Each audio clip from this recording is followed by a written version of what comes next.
হাসিনাকে ক্ষমতা থেকে সরাতে সেনাবাহিনী ও ভারতীয় গোয়েন্দা সংস্থা র-এর গোপন বৈঠক ফাঁস। নির্মমভাবে মানুষগুলো মারা গিয়েছে, সেই মানুষগুলোর বাড়িতে না গিয়ে সেই মানুষগুলোর কথা না বলে ও মেট্রো রেল করছে। আমি করেছি। তোর আব্বার পিছন দিয়ে টাকা বাইর হয়েছে নাকি? এই টাকা পয়সা কোথেকে পাইছি? আমার টাকা, জনগণের টাকা। এটা তুই কথা বলার সময় আমি করেছি তোর ভিতর দিয়ে ঢুকানো হবে। এগুলি মেট্রো রেলের পিলার তোর ভিতর দিয়ে ঢুকানো হবে। থাকিস তুই দেশের মধ্যে। তেজগাঁও বিমানবন্দরে সেনাবাহিনীর, ভারতীয় সেনাবাহিনীর 16 জনের একটা উচ্চ পদস্থ একটা টিম এসেছে। তাদের সেনাবাহিনীর সাথে যে মিটিংটা হয়েছে সেখানে তারা উপস্থিত ছিলেন। যেহেতু দেশের এই অবস্থা, তারা শেখ হাসিনাকে যদি না রাখে তাদের কোনো সমস্যা নেই। এবং সর্বশেষ জানাবো, বাংলাদেশ সরকারি কর্মকর্তাদের বিরুদ্ধে ব্যবস্থা নিতে ব্লিংকারের কাছে 22 সিনেটর ও কংগ্রেসম্যানদের চিঠি। এতক্ষণ শুনছিলেন সংবাদ শিরোনাম, এখন থাকছে বিস্তারিত। 100 বার বলেছি যে শেখ হাসিনার যে বিদায় সেটা স্বাভাবিক হবে না কখনোই। আজকের যে অবস্থা দেখছেন, এইটাও মানে কি হবে সেটাও আপনি এখনো বলতে পারবেন না তার পরিণতিটা আসলে কি। তবে যেটাই হোক, যখনই হোক, তার বিদায়টা সুখকর হবে না, মসৃণ হবে না, স্বাভাবিক হবে না, অস্বাভাবিক। ওর বাপের যেভাবে হয়েছে ওর ঠিক সেইভাবে অস্বাভাবিক একটা বিদায় হবে। এই গত 3-4 দিন, 5 দিন, 6 দিনের ভেতরে যে ঘটনাগুলো দেখেন, ওরা মানুষের সাথে কতটা নির্মম পৈশাচিক আচরণ করতে পারে। এতগুলো মানুষ মারা গিয়েছে। ওরা এই কয়দিন ধরে কি বলল? ওই ইয়েতে গেল, সেতু ভবনে গেল, বিটিভির ওইখানে গেল, গিয়ে তারপরে সেখানে যা কান্নাকাটি করছে। মেট্রো রেলের ওইখানে গিয়ে শেখ হাসিনা কান্নাকাটি করছে। ও কত বড় জাউরা একটু চিন্তা করেন। ওরে কতজনে মিলা ওরা এই দুনিয়ায় পয়দা করছে। এতগুলো মানুষ মারা গিয়েছে, এত নির্মম ভাবে মানুষগুলো মারা গিয়েছে। সেই মানুষগুলোর বাড়িতে না গিয়ে, সেই মানুষগুলোর কথা না বলে ও মেট্রো রেল করছে। মেট্রো রেল তোর আব্বার টাকা দিয়া করছিস? তোর আব্বা টাকা দিয়ে গিয়েছে, সেই টাকায় মেট্রো রেল। এই জনগণের, যাদের বুকে গুলি করছিস তাদের টাকায় এই বাংলাদেশটা তৈরি করেছে।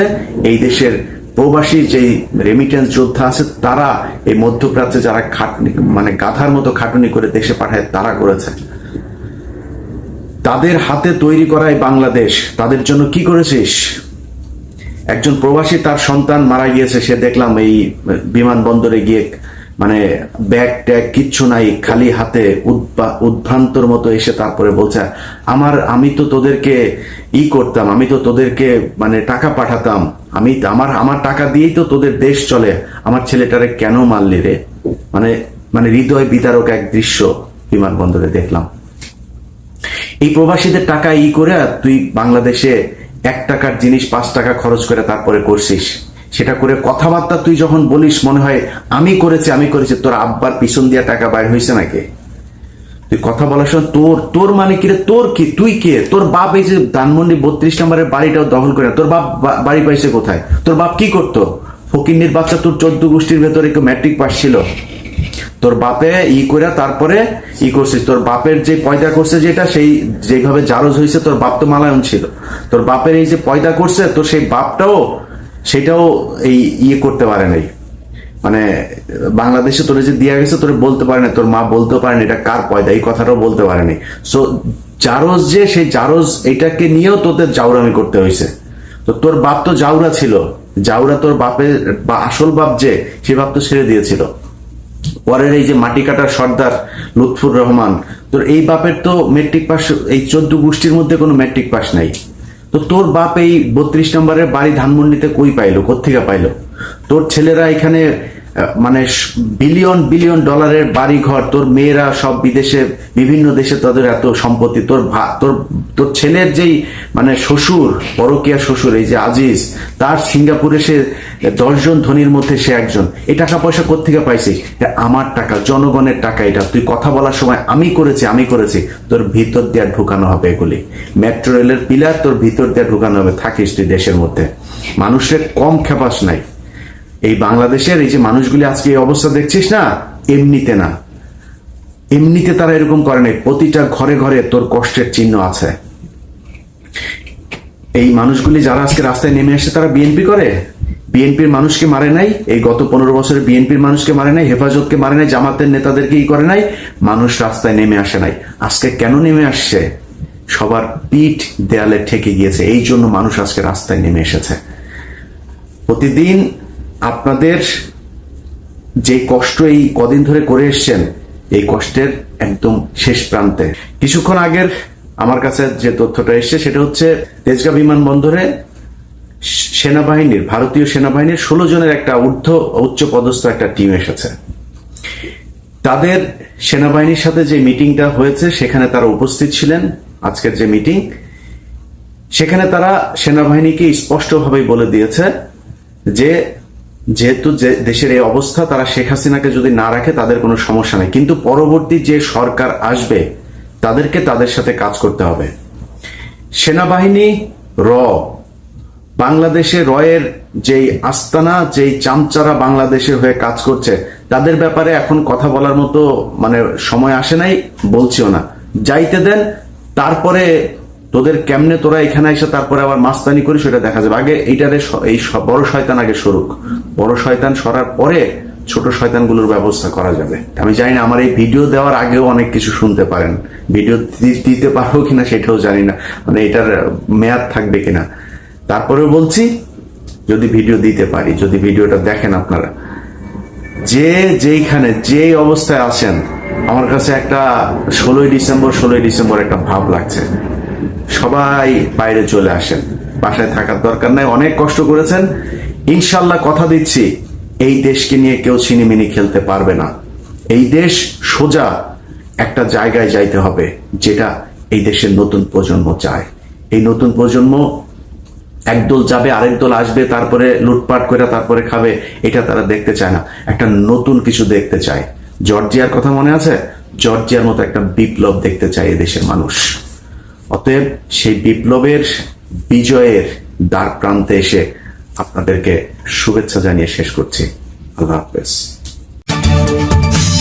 কোটা সংস্কার আন্দোলন ঘিরে বাংলাদেশের সহিংসতা, মানবাধিকার পরিস্থিতি নিয়ে উদ্বেগ জানিয়ে যুক্তরাষ্ট্রের পররাষ্ট্রমন্ত্রী অ্যান্থনি ব্লিংকেনের কাছে চিঠি পাঠিয়েছেন যুক্তরাষ্ট্রের 22 জন সিনেটর ও কংগ্রেসম্যান। চিঠির শুরুতে বলা হয়েছে, বাংলাদেশের গণতন্ত্র এবং মানবাধিকার পরিস্থিতি নিয়ে গভীর উদ্বেগের সঙ্গে আপনাকে এই চিঠি লিখেছি। বাংলাদেশের জনগণের গণতান্ত্রিক প্রত্যাশাকে সমর্থন করতে স্টেট ডিপার্টমেন্টকে দ্বিগুণ তৎপরতা চালানোর আহ্বান জানাচ্ছি। আইনশৃঙ্খলা রক্ষাকারী বাহিনীর সদস্যদের সঙ্গে শিক্ষার্থীদের রক্তক্ষয়ী সংঘর্ষ এবং 7ই জানুয়ারি নির্বাচন, যে নির্বাচনকে যুক্তরাষ্ট্র, জাতিসংঘ এবং অন্য পর্যবেক্ষকরা যথার্থতার সঙ্গে বলেছেন যে এটি নিরপেক্ষ, সুষ্ঠু কোনোটিই হয়নি, এসব ঘটনার পর আমাদের উদ্বেগের বিষয়টি আরও দৃঢ় হয়েছে বলে চিঠিতে উল্লেখ করেন যুক্তরাষ্ট্রের আইন প্রণেতারা। চিঠিতে তারা বলেছেন, সাম্প্রতিক সময়ে বাংলাদেশের প্রধানমন্ত্রী শেখ হাসিনার সরকার ছাত্রদের বিক্ষোভ দমনে রাষ্ট্রীয় নিরাপত্তা বাহিনীকে ব্যবহার করছে। সহিংসতা ও সংঘর্ষে প্রাণহানির ঘটনাও ঘটছে। চিঠিতে যুক্তরাষ্ট্রের আইন প্রণেতারা লিখেছেন, বাংলাদেশে গত 7ই জানুয়ারি নির্বাচন প্রসঙ্গে টেনে বলেছেন, বাংলাদেশের ক্ষমতাসীন দল গণতান্ত্রিক প্রক্রিয়াকে প্রশ্নবিদ্ধ করে গত জানুয়ারিতে একটি ত্রুটিপূর্ণ নির্বাচন করেছে। এতে বলা হয়েছে, চলতি বছরের 7ই জানুয়ারি নির্বাচন বাংলাদেশের বিরোধী রাজনৈতিক দলগুলো নির্বাচন বয়কট করেছিল। এর আগে 2023 সালের 28শে অক্টোবর বিরোধী দলের বিক্ষোভের পর ঢালাওভাবে গ্রেপ্তার অব্যাহত রাখে সরকার। চিঠিতে বলা হয়েছে, বাংলাদেশের সরকারি চাকরিতে কোটা নিয়ে ছাত্র বিক্ষোভের প্রেক্ষাপটে সাম্প্রতিক বছরগুলোর মধ্যে সবচেয়ে জোরালো সহিংসতা রয়েছে। ঢাকা ও দেশের বিভিন্ন শহরে পুলিশ, বিক্ষোভকারী, বিরোধী কর্মী ও সরকারপন্থী সমর্থকদের মধ্যে সংঘর্ষ হয়েছে। এতে 170 জন নিহত ও কয়েক হাজার আহত হয়েছে। ছাত্র বিক্ষোভের জবাব দিতে গিয়ে বাংলাদেশ সরকার ইতোমধ্যে নিষেধাজ্ঞায় থাকা র্যাপিড অ্যাকশন ব্যাটালিয়নকে ব্যবহার করছে। বিক্ষোভকারীদের বিরুদ্ধে tear gas, rubber bullet, sound grenade ব্যবহার করেছে দাঙ্গা পুলিশ। এছাড়া সেনাবাহিনীর মাধ্যমে কঠোর কারফিউ ও দেখামাত্র গুলি করার নির্দেশ দেওয়া হয়েছে বলে চিঠিতে উল্লেখ করা হয়। বিক্ষোভ দমনের জন্য ইন্টারনেটও বন্ধ করা হয়েছে। এসব ঘটনার কথা উল্লেখ করে তারা চিঠিতে লিখেছেন, যুক্তরাষ্ট্রকে অবশ্যই সকল সহিংসতা নিন্দা করতে হবে। মত প্রকাশের স্বাধীনতা এবং শান্তিপূর্ণ সমাবেশের মতো কর্মসূচি পালনের স্বাধীনতা নিশ্চিত করতে হবে। একই সাথে বাংলাদেশে বিক্ষোভ দমনে যেসব সরকারি কর্মকর্তারা জড়িত ছিলেন তাদেরও জবাবদিহিতার আওতায় আনার দাবি জানানো হয়েছে ওই চিঠিতে। বাংলাদেশের এমন উদ্বেগজনক পরিস্থিতিতে যুক্তরাষ্ট্রের স্টেট ডিপার্টমেন্টকে এই বিষয়ে ব্যবস্থা নেওয়ার তাগিদ দেওয়া হয়। ওই চিঠিতে বলা হয়, যুক্তরাষ্ট্রকে অবশ্যই আন্তর্জাতিক সম্প্রদায়ের সাথে অংশীদার হতে হবে, যারা বাংলাদেশি জনগণের একটি প্রতিনিধিত্বশীল গণতান্ত্রিক সরকারের অধিকারের বিষয়গুলোকে গুরুত্ব দিয়ে বিবেচনা করবে।